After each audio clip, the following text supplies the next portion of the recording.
Iya, aku kira apa ya, aku kan orang awam ya, aku kira menulis ya udah purely on our imagination karena kan itu tulisan Betul. kita, tapi terserah. Tapi Mhm. sebenarnya kalau mau menulis yang baik ya nggak seperti itu ya.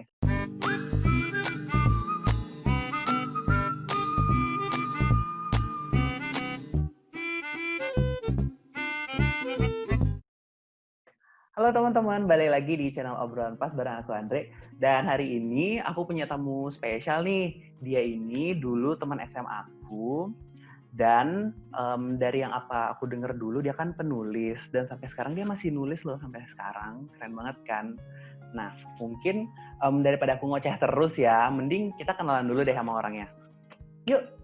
Hai, aku Kezia, aku teman sekolahnya Andre. Ya bener kata Andre, aku suka banget nulis. Novel pertamaku tuh tahun 2012 sampai 2000, ya sampai sekarang masih aktif juga nulis. Untuk aktivitas sekarang, aku sebagai marketing executive di perusahaan startup Singapura. Wow. Oke, Kezia. Jadi kan novel pertamamu nih terbit tahun 2012 ya. Tapi aku Betul. penasaran kan nggak mungkin ya namanya orang habis nulis langsung terbit gitu aja. Aku penasaran kapan sih kamu mulai pertama kali nulis gitu? Pada mulanya gitu. Waktu pertama kali banget itu nulis kelas 6 SD. Jadi saat itu kan masih SD, belum kenal sama yang namanya komputer.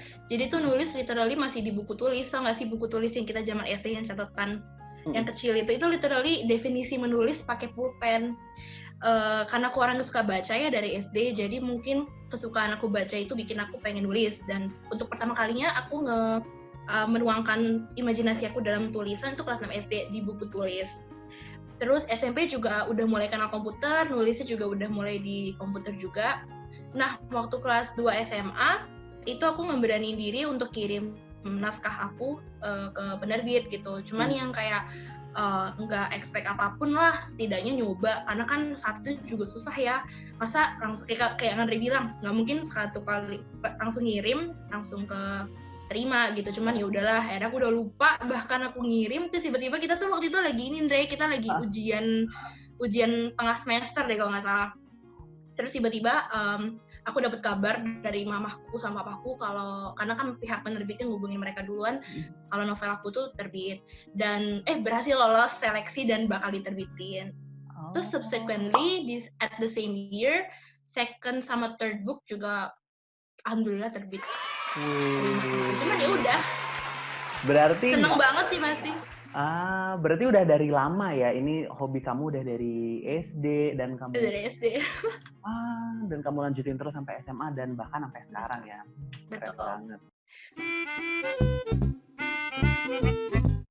Tadi kan kamu sempat mention, kamu tertarik menulis karena dari kecil kamu suka membaca.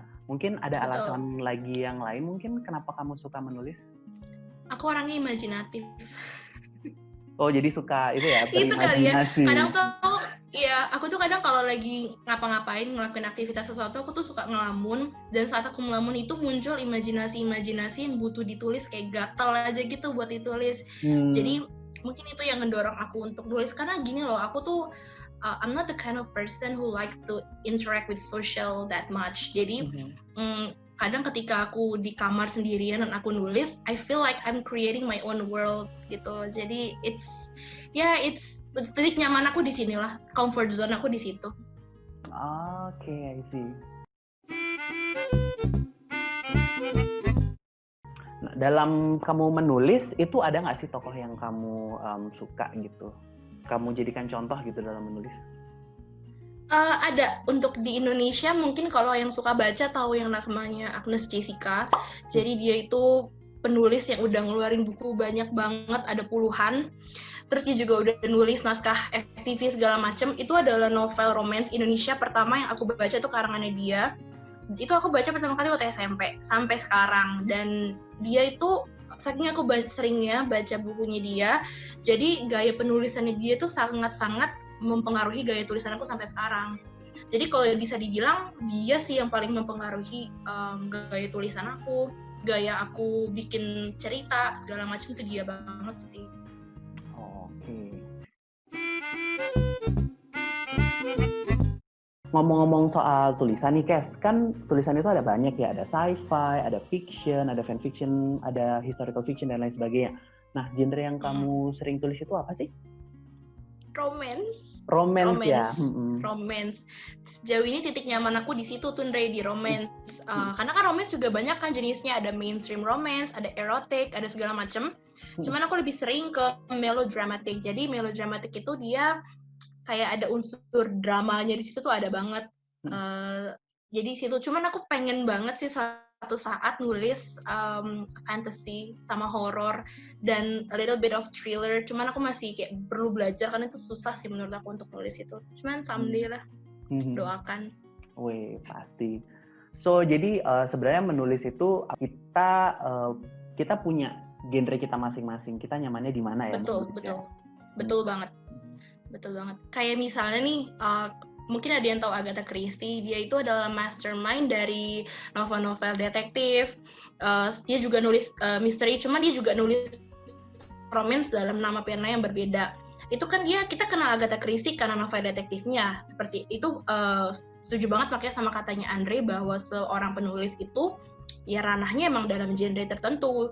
Cuman tidak menutup kemungkinan seorang penulis bisa nulis genre-genre yang berbeda sih. Kayak J.K. Rowling juga dia fantasy kan ya genrenya. Sidney Sheldon tuh criminal, mystery segala macam. Gitu sih.